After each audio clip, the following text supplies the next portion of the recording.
ဒီမိသားစုမှာကြက်ဥကြော်တဲ့အခါတိုင်းအမေဖြစ်သူကအမကြီးနဲ့မောင်လေးကိုပဲပေးလေးရှိပြီးဒုတိယသမီးဒေါ်ဆန်းဒက်ဆန်ကတော့ထမင်းဖြူပဲစားရပါတယ်အမေကသူမကိုကြက်ဥမကြိုက်ဘူးလို့ထင်ပြီးပဲနဲ့တွေပဲထည့်ပေးတတ်ပေမဲ့တကယ်တော့ဒေါ်ဆန်းဟာကြက်ဥအရန်စားချင်ရှာတာပါအိမ်လုံးမှန်သမျှသူမပဲလုပ်ရပေမဲ့အဖေဖြစ်သူကလည်းမောင်လေးအတွက်ပဲရေခဲမုတ်ဝယ်ပေးတတ်ပါတယ်သူမတီးသွားတဲ့အခါမှသာသူမအတွက်ပါတစ်ခုထုတ်ဝယ်ပေးတာပါတနေ့မှာအိမ်နီးနားချင်းကကြက်သားကြော်လာပေးရင်ဒေါ်ဆန်းကိုကြက်ပေါင်စားဖို့မှသွားပါတယ်ဒါပေမဲ့အမေဖြစ်သူကကြက်ပေါင်2ချောင်းလုံးကိုအမကြီးနဲ့မောင်လေးကိုပဲပေးလိုက်ပြန်ပါတယ်ဒေါ်ဆန်းအတွက်တော့အဖေစီကနေပြန်လူထားတဲ့ကြက်တောင်ပန်လေးတစ်ဖက်ပဲရပါတော့တယ်ဒေါ်ဆန်းဟာဒီလိုခွဲခြားဆက်ဆံခံရတာကိုကျင့်သားရနေပါပြီအမကြီးဘိုရာ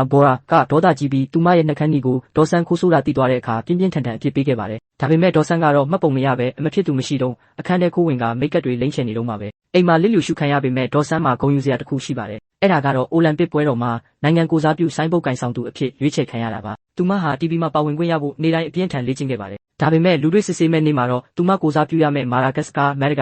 င်ငံကပြိုင်ပွဲမှာမပါဝင်တော့ဘူးဆိုတာသိလိုက်ရလို့ဒေါ်ဆန်းတယောက်အယံဝမ်းနေသွားခဲ့ပါတယ်အဲ့ဒီညဟာအမကြီးဘိုရာရဲ့မွေးနေ့ဖြစ်ပြီးအရင်နှစ်တွေလိုပဲမိဘတွေကဖျောင်းတိုင်3တိုင်ကိုပြန်နှုတ်ပြီးဒေါ်ဆန်းအတွက်ပါတပါးရဲကျင်းပပေးဖို့လုပ်ပါတယ်ဒီတစ်ခါတော့ဒေါ်ဆန်းတယောက်ပောက်ကွဲသွားပါတော့တယ်သမီးလဲကြက်ဥကြိုက်တာပဲဘာလို့အမနဲ့မောင်လေးကိုပဲအမြဲပေးတာလဲဘာလို့သမီးကိုပဲအမြဲလစ်လူရှုတာလဲလို့အော်ဟစ်ပြီးငိုယိုကအိမ်ပြင်ပြေးထွက်သွားခဲ့ပါတယ်ကံကောင်းစွာနဲ့ပဲနောက်ပိုင်းမှာဒေါ်ဆန်းဟာအစားထိုးကိုယ်စားလှယ်အဖြစ်ပြန်လည်ရွေးချယ်ခံရပြီးအိုလံပစ်ဖွင့်ပွဲမှာပါဝင်ခွင့်ရခဲ့ပါတယ်မိသားစုဝင်အားလုံး TV ရှေ့မှာသူမကိုကြည့်ပြီးဂုဏ်ယူစွာနဲ့အော်ဟစ်အားပေးခဲ့ကြပါတယ်အိမ်ပြန်လမ်းမှာတော့အဖေဖြစ်သူကလမ်းထိပ်မှာသူမကိုစောင့်နေခဲ့ပါတယ်သူတို့နှစ်ယောက်ဆိုင်လေးတစ်ခုမှာထိုင်ရင်ဒေါ်ဆန်းကအားကစားသမားတွေပေးတဲ့လက်ဆောင်တွေကိုအဖေကိုပြပါတယ်အဖေဖြစ်သူကကျေနပ်စွာကြည့်ပြီးမွေးနေ့ကိတ်မုတ်လေးတစ်ခုထုတ်ပေးကသူမအပေါ်ဂရုမစိုက်မိခဲ့တာတွေကိုစိတ်ရင်းနဲ့တောင်းပန်ခဲ့ပါတယ်အဲ့ဒီအချိန်မှာတော့ဒေါ်ဆန်းဟာမိဘတွေကသူမကိုချစ်နေသေးတယ်ဆိုတာသိလိုက်ရပြီးအရာအလုံးကိုခွင့်လွှတ်ပေးလိုက်ပါတော့တယ်